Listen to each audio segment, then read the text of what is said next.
जिए पाकिस्तान, पाकिस्तान जिंदाबाद। देखिए आज हम बात करने वाले हैं, जैसे गुज़िश्ता दिन हमारे में जो पाकिस्तान के पानी में एक इंडिया का माहिगरों का एक जहाज़ आया था, जो मछलियाँ पकड़ने वाले लोग थे।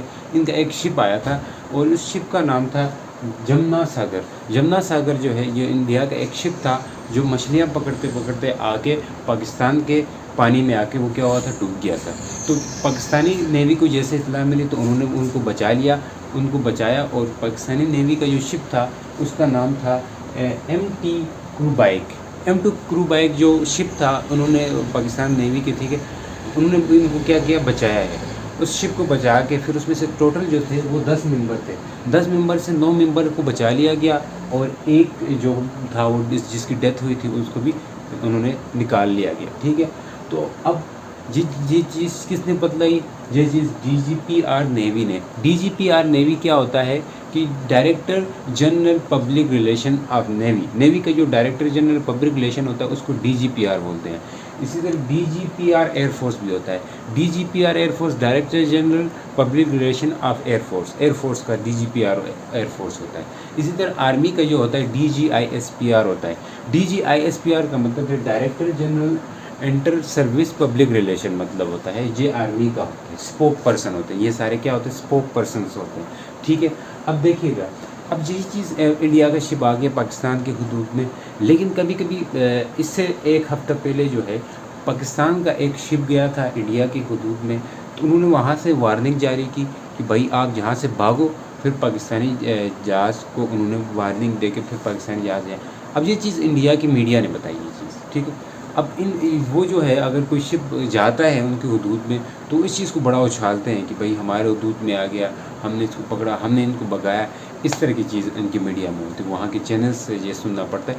लेकिन पाकिस्तानी जो है उनको एज ए मदद की उनकी, जैसे ये समंदर है यहाँ पे आ गया पाकिस्तान के साथ, ये समंदर है नीचे, ठीक है, ये इंडिया भी है। अगर ये यहाँ पे जहाज़ आएगा तो पाकिस्तान ने क्या किया, इसको पाकिस्तान में जब ये फंसा तो तब इसकी मदद की। वैसे ऐसा नहीं होता कि हर मुल्क का मतलब कोई भी जहाज़ आए पाकिस्तान ऐसे छोड़ दे, ऐसा हो भी नहीं सकता। अगर इंडिया का कोई शिप आ जाता है तो पाकिस्तानी भी वार्निंग जारी करते हैं, उसको अपने हुदूद से बाहर जाने का कहते हैं और वो जाते भी हैं, ठीक है।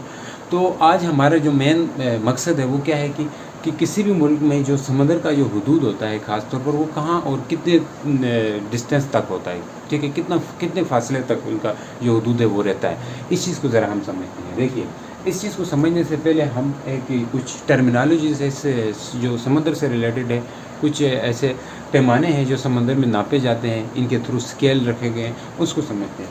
जो आमतौर पर जो ज़मीन में जो मील होता है वो 1.6 किलोमीटर के बराबर होता है। ज़मीन में जो एक मील है वो 1.6 किलोमीटर। इसी तरह समंदर के अंदर जो फासला होगा, ये समंदर जैसे कराची का समंदर है उससे आगे जो जितना समंदर होगा उसका फासला है जो है समंदर के अंदर कोई फासला डिस्टेंस अगर हमें मेयर करना हो तो तब हम इसको क्या करते हैं, किस में मेयर करते हैं, नॉटिकल मील में करते हैं। तो एक नॉटिकल मील होगा वो 1.852 किलोमीटर होता है।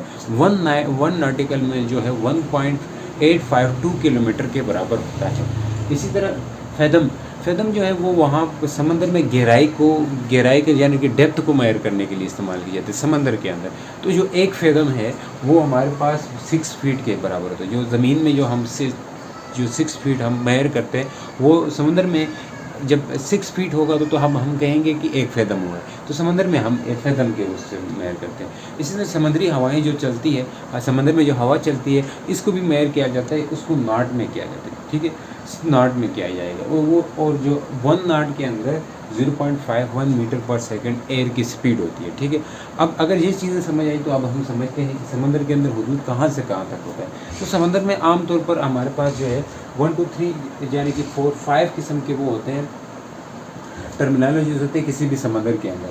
सबसे पहले कि जो कोई भी मुल्क है उससे कुछ फासले दूर एक बेस लाइन खींची जाती है, एक बेस लाइन। जैसे ये हमारे पास पाकिस्तान है, इसको मैंने ज़रा मैप को यहाँ बड़ा करके बनाया है, ये पाकिस्तान है।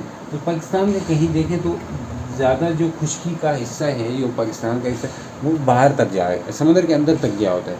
और कई समंदर ऐसा होता है समंदर जो खुश्की के अंदर तक आ जाता है। अब ये जगह ज़रा गौर से देखें, इस जगह में समंदर काफ़ी अंदर आया और यहाँ से देखें तो ये खुश्की काफ़ी बाहर की तरफ आई है। जहाँ से एक तरफ से क्या हुआ है कि जो हमारे पास समंदर है वो ज़्यादा अंदर तक यानी कि अंदर तक गया है, जबकि दूसरी तरफ से जो खुश्की है वो ज़्यादातर बाहर की तरफ आई है। तो अब यहाँ पे समंदर अंदर गया और खुश्की बाहर आई, तो अब ये चीज़ नहीं होगी। इससे हट के एक लाइन खींचेंगे, उस लाइन को बेस मानेंगे कि इस लाइन से आगे आगे जितना भी डिस्टेंस है, फासला है, उसको हम मेजर करेंगे। तो इस लाइन को क्या कहेंगे? बेस लाइन कहेंगे। इस लाइन को बेस लाइन हम नाम देंगे, ठीक है। जो बेस लाइन होगी उससे आगे किसी भी मुल्क का जो है डिस्टेंस यानी कि समंदर का हुदूद शुरू होता है। लेकिन बेस लाइन के अंदर जो समंदर है इसको क्या कहेंगे? इस बेस लाइन की जो अंदर जो पहला समंदर होता है उसको इंटरनल वाटर कहते हैं। क्या कहते हैं? इंटरनल वाटर, उसको कहते हैं इंटरनल वाटर। अब इंटरनल वाटर में क्या होता है कि इंटरनल वाटर हर एक मुल्क का अपना अपना इंटरनल वाटर होता है जिनका समुद्री हदूद लगता है। अब इंटरनल वाटर जो है इसमें अगर किसी दूसरे कंट्री का शिप या कोई जहाज़ आता है, तो जैसे हवाई जहाज़ आए, तो उसको बिना परमिशन हम उसको शूट करके मार सकते हैं। जैसे किसी भी मुल्क का आता है, अमेरिका का किसी का भी आता है, तो हम इसको क्या कर सकते हैं? शूट कर सकते हैं। इंडिया का एजेंट शूट कर सकते हैं, ठीक है। अगर किसी दूसरे मुल्क का अगर आना चाहते हैं किसी कि कंट्री के इंटरनल वाटर में, तो उसे परमिशन लेकर के आनी होगी, उसे परमिशन लेकर के आनी होगी। और अब ये बेस लाइन है, बेस लाइन से जैसे हम आगे जाएंगे, कितने आगे जाएं? अब हमने नॉटिकल मील की बात की है ना, या किसी भी बेस लाइन से 12 नॉटिकल मील यानी कि 12 नॉटिकल मील हम आगे जाएंगे, तो हमारे पास 12 नॉटिकल मील, बेस लाइन से 12 नॉटिकल मील तक जो बीच वाला समंदर होगा उसको हम कहते हैं टेरिटोरियल सी कहेंगे। फिर से रिपीट कर रहा हूँ कि बेस लाइन से 12 नॉटिकल मील तक जो समंदर होगा उसे हम टेरिटोरियल सी कहेंगे। अब टेरिटोरियल सी में भी कोई बगैर परमिशन के नहीं आ सकता। अगर कोई परमिशन के बगैर अगर कोई जहाज़ आ भी जाता है तो उससे क्या लिया जाएगा? टैक्स लिया जाएगा। अगर कोई जहाज़ आता है उससे क्या लिया जाएगा? टैक्स लिया जाएगा, और वो परमिशन लेके आएगा। अगर कोई जहाज़ हवाई आता है वो उससे भी क्या लिया जाएगा? टैक्स लिया जाएगा टेरिटोरियल सी से। अब तीसरे वाले की बात करते हैं। इसके बाद होता है कंटिग्यूअस सी होता है। इसके बाद जो कंटिग्यूअस जो जोन है, जो कहाँ से कहाँ तक होता है, ये कंटिग्यूअस जोन है, ये बेस लाइन से 24 नॉटिकल मील आगे तक होता है। ये बेस लाइन से तीसरा वाला जो पार्ट है कंटिन्यूस जोन जो है, ये बेस लाइन से 24 नॉटिकल मील आगे तक जितना आपके पास फासला है वो सारा किसके अंदर आता है? वो सारा आएगा हमारे किस में? इस वाले जोन में, कंटिन्यूस जोन में। लेकिन ये बेस लाइन से 24 नॉटिकल मील है, लेकिन ये टेरिटोरियल सी से 12 नॉटिकल मील आगे होगा। टेरिटोरियल सी से 12 नॉटिकल मील आगे होगा, लेकिन ये बेस लाइन से 24 नॉटिकल मील आगे होता है। तो असल में इसका जो हुदूद है वो कितना है? 24 नॉटिकल मील ही है, जो तीसरे वाला पार्ट है इसका कंटिन्यूअस उसका। लेकिन इसका क्या है? इसमें अगर कोई जहाज़ आ जाता है, इसमें अगर कोई जहाज़ आता है कंटिन्यूअस जोन में, तो उससे सबसे पहले ये बात है, इससे भी क्या किया जाएगा? यहाँ बिना परमिशन के आ सकता है, जहाँ बिना परमिशन के इसमें आ सकता है, बिना परमिशन में कोई जहाज़ आ भी सकता है, ठीक है। लेकिन आएगा तो उसको क्या किया जाएगा? टैक्स लिया जाएगा उससे। मैं फिर से रिपीट कर रहा हूँ, इससे टैक्स लिया जाएगा। लेकिन ऊपर वाले में क्या था? ऊपर वाले में मैंने बताया था यहाँ पे भी टैक्स लेते हैं, लेकिन टैक्स तब लेंगे जब परमिशन लेके आएगा, तब टैक्स लेके छोड़ देंगे। इसमें जो है वैसे परमिशन के बगैर नहीं आ सकता, अगर आ भी आता है परमिशन के साथ, फिर भी इससे क्या लिया जाएगा? टैक्स लिया जाएगा। अगर यहाँ पे जहाँ पे कोई आता है बिना परमिशन के आ सकता है, लेकिन वो टैक्स दे के जाना पड़ेगा उसको। वहाँ से गया तो क्या देना पड़ेगा? टैक्स देना पड़ेगा जब 24 नॉटिकल मील आगे आएगा, यानी इस समंदर में, ठीक है। तो इस समंदर में ये काम। अब तीसरा जो है, इसके बाद तीसरा है जो हमारे एक्सक्लूसिव इकोनॉमिक जोन होता है, जो बेस लाइन से 200, बेस लाइन से कितना होता है? 200 नॉटिकल मील आगे होता है। ये जो बेस लाइन से 200 नॉटिकल मील, यानी कि कंटिग्यूअस जो जोन है इससे 24 से लेके इससे आगे जितना भी है 200 नॉटिकल मील तक जितना है, वो सारा किस में आएगा? Exclusive economic zone. इस वाले समंदर का बड़ा फ़ायदा होता है। इस वाले समंदर का क्या फ़ायदा है कि अगर इसी में कोई भी परमिशन तो लेने की ज़रूरत नहीं है, लेकिन इस हिस्से में किसी भी मुल्क के जो मछली है, किसी मुल्क के जो पेट्रोल निकलता है समंदर से, जो ज़खायर हैं समुद्री, वो सारे उसी मुल्क के होंगे जिस मुल्क का एक्सक्लूसिव इकोनॉमिक जोन होगा। जिस मुल्क का एक्सक्लूसिव इकोनॉमिक जोन जितना ज़्यादा होता है उसका इतना फ़ायदा होता है, उसको इतने ज़खायर मिलते हैं। लेकिन इसमें परमिशन की ज़रूरत नहीं है, ऐसे भी आके जा सकता है, लेकिन वहाँ से पेट्रोल वगैरह निकालना मना है, नहीं निकाल सकेगा, ठीक है। क्योंकि समंदर इनमें नहीं होता, इनमें आमतौर पर मछलियाँ ही होंगी मगर पेट्रोल वगैरह नहीं होगा, पेट्रोल अंदर गहरे समंदर में जा करके होंगे, ठीक है, गहरे पानी में। तो यहाँ पे इसलिए इसको इकोनॉमिक जोन नाम दिया गया। क्यों दिया गया? क्योंकि यहाँ पे ज़्यादातर इकोनॉमी यानी कि पेट्रोल एक ऐसी चीज़ है जो इकोनॉमी को स्ट्रॉन्ग कर सकता है, इसलिए। लेकिन इससे आगे जो 200 नाटिकल मील बेस लाइन से 200 नाटिकल मील आगे जाएंगे ना, उससे आगे हाई सी शुरू होगा। हाई सी किसी भी कंट्री का नहीं होता, हाई सी किसी भी कंट्री का नहीं होगा।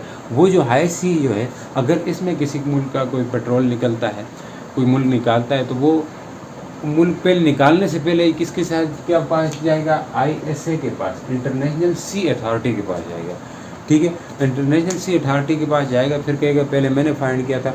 फिर वो अगर उनकी मर्ज़ी है कि वो किसको देता है, उसको देखेंगे कि भाई ये किसके तरफ है, अगर किसके नज़दीक है।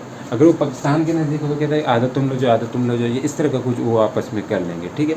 तो जब हाई सी में कोई चीज़ होती है तो इस तरह करते हैं। लेकिन असल में जो हदूद होता है वो बेस लाइन से 200 नाटिकल मील तक होता है। हमने ये भी बात की कि 200 नाटिकल मील के अंदर जो फर्दर जोन है उनके बारे में भी हम बात की, ठीक है।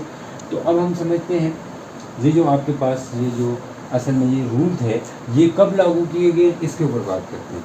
अब ये जो है शुरू में इस तरह नहीं होता था। शुरू में हर मुल्क अपने अपनी मतलब मर्ज़ी से, मतलब जो है हर कोई कहता है कि ये जितना मेरा समंदर है, अपनी मर्ज़ी से वो समंदर से कहीं कब्ज़ा कर लेता था। लेकिन हुआ क्या, 1974 में एक बिल लाया गया, मगर वो कामयाब नहीं होगा। जाके वो कब हुआ? 1984 में फिर वो बिल पास हुआ।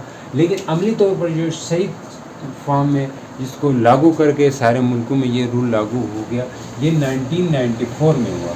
1994 में हुआ तो सब मुल्कों ने ये क्या किया, अपने मतलब समुद्री हदूद जो है वो इन्हीं जो आपके पास जो इंटरनल वाटर है, टेरिटोरियल सी है, ये कहाँ से कहाँ तक होता है, ये चीज़ वहाँ पे बतलाई गई।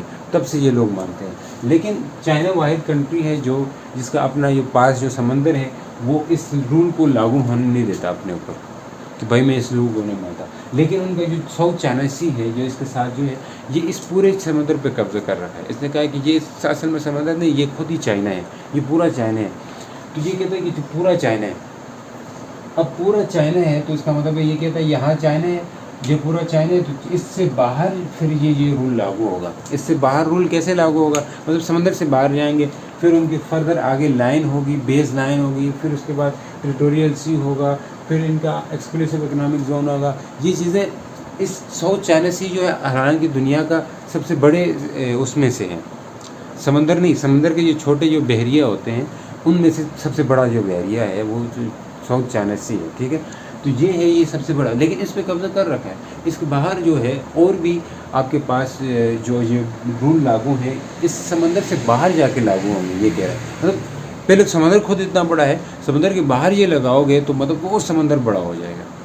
समंदर से बाहर अगर 200 नाटिकल मील आगे जाते हो तो एक बहुत बड़ा इलाका आपके उसमें आ जाता है, कब्जे में आता है। लेकिन रीज़न क्या है कि चाइना इसको नहीं छोड़ना चाहता। रीज़न ये है कि एक फ़ायदा ये इसमें बड़ी है, एक तो इस जगह पे मछली बहुत ज़्यादा है साउथ चाइना सी में, दूसरे इसमें ज़खायर बहुत हैं, जो पेट्रोल वगैरह वो बहुत है इसमें। तो इस वजह से चाइना इस चीज़ को छोड़ना नहीं चाह रहा। याद रखें, कोई भी कंट्री होता है, अगर उस कंट्री को कोई जजीरा मिलता है, कोई आइलैंड मिलता है समंदर में, तो अब मान लें यहाँ पे कोई आइलैंड मिल गया किसी एक कंट्री को, तो अब होगा क्या, इस कंट्री के आगे ये 5 रूल लगेंगे, जो 5 मज़ीद समंदर के हिस्से आएंगे साथ में उसके अंदर, यानी कि टेरिटोरियल सी आएगा, इकोनॉमिक जोन आएगा। अब इकोनॉमिक जोन आ गया तो मतलब उसके अंदर कोई पेट्रोल वगैरह निकलता है वो भी उस मुल्क का होगा। लेकिन अगर उसके करो ना तो फिर मतलब जजीरे पे से छोटा सा हो, लेकिन उसके बदले में आपका जो समंदर का हदूद है वो बहुत बड़ा हो जाता है।